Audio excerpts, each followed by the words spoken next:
Good morning. A reading from the book of Mark, beginning with chapter 14, verse 43.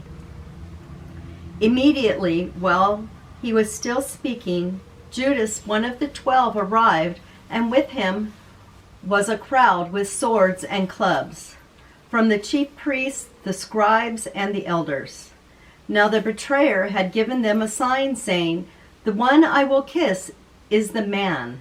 Arrest him and lead him away under guard." So when he came, he went up to him at once and said, "Rabbi," and kissed him. Then they laid hands on him and arrested him. But one of those who stood near drew his sword and struck the slave of the high priest, cutting off his ear. Then Jesus said to them, "Have you come out with swords and clubs to arrest me, as though I were a bandit? Day after day I was with you in the temple teaching, and you did not arrest me. But let the scriptures be fulfilled." All of them deserted him and fled. A certain young man was following him, wearing nothing but a linen cloth. They caught a hold of him, but he left the linen cloth and ran off naked.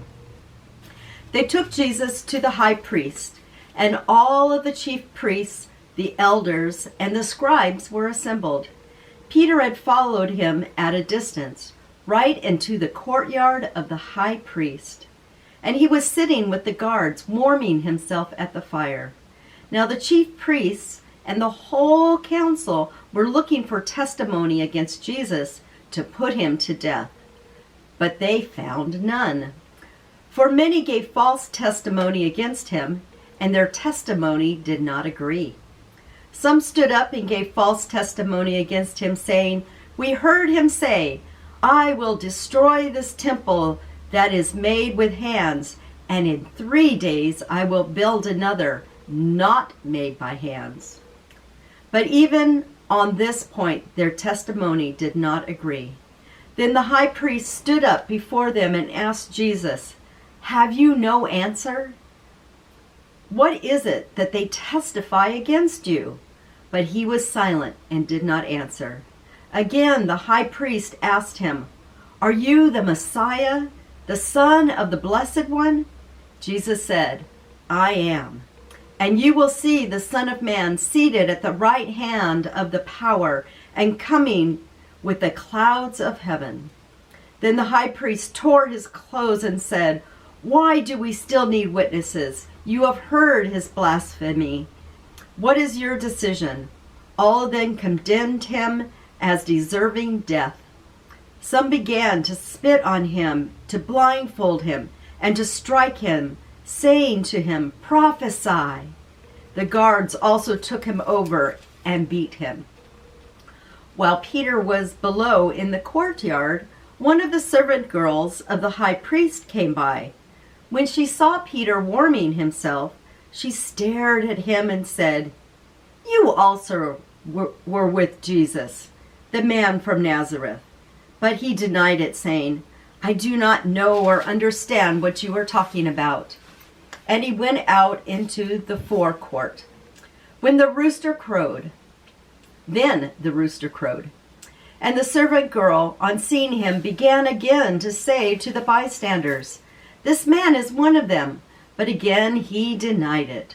Then after a little while the bystanders again said to Peter, "Certainly you are one of them, for you are a Galilean."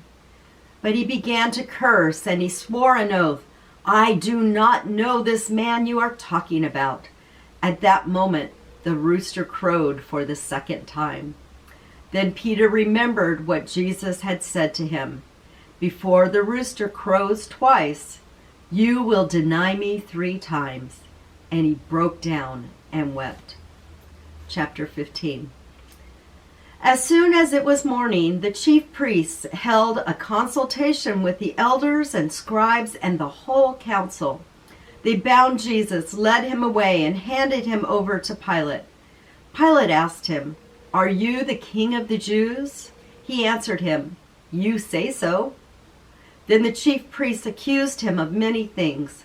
Pilate asked him again, Have you no answer? See how many charges they bring against you." But Jesus made no further reply, so that Pilate was amazed. Now at the festival he used to release a prisoner for them, anyone for whom they asked.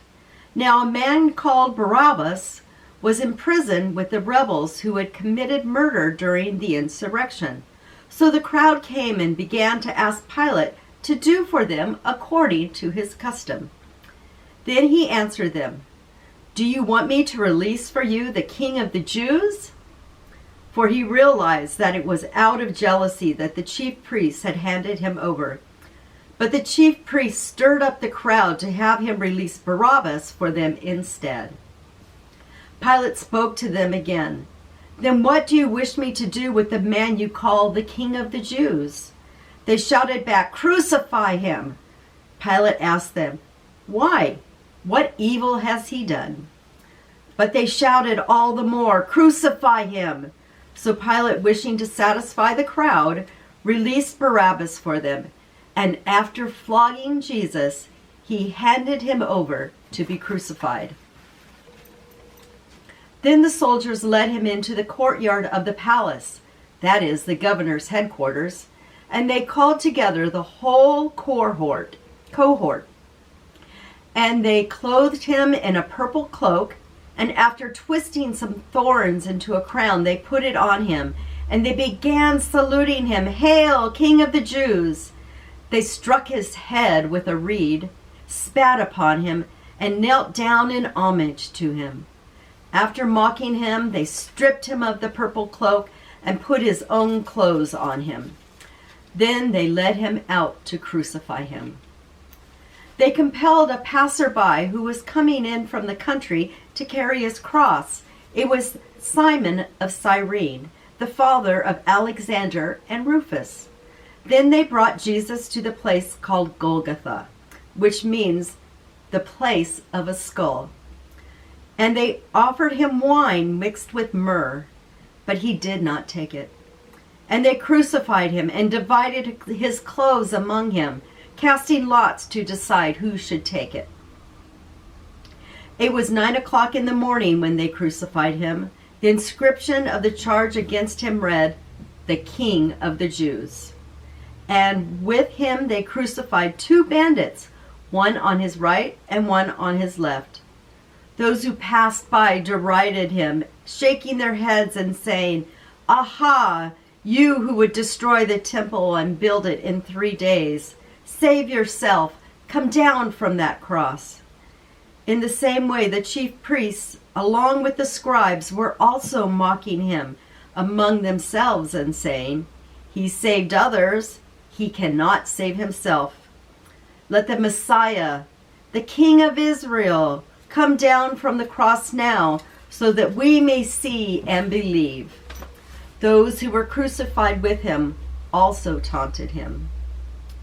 When it was noon, darkness came over the whole land until 3 in the afternoon. At 3 o'clock, Jesus cried out with a loud voice, "Eloi, Eloi, lema sabachthani," which means, my God, why have you forsaken me?" When some of the bystanders heard it, they said, "Listen, he is calling for Elijah."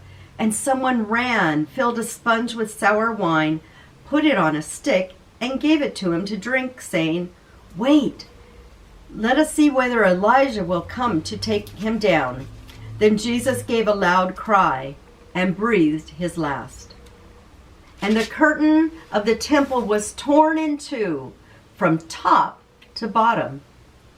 Now when the centurion who stood facing him saw that in this way he breathed his last, he said, "Truly, this man was the Son of God."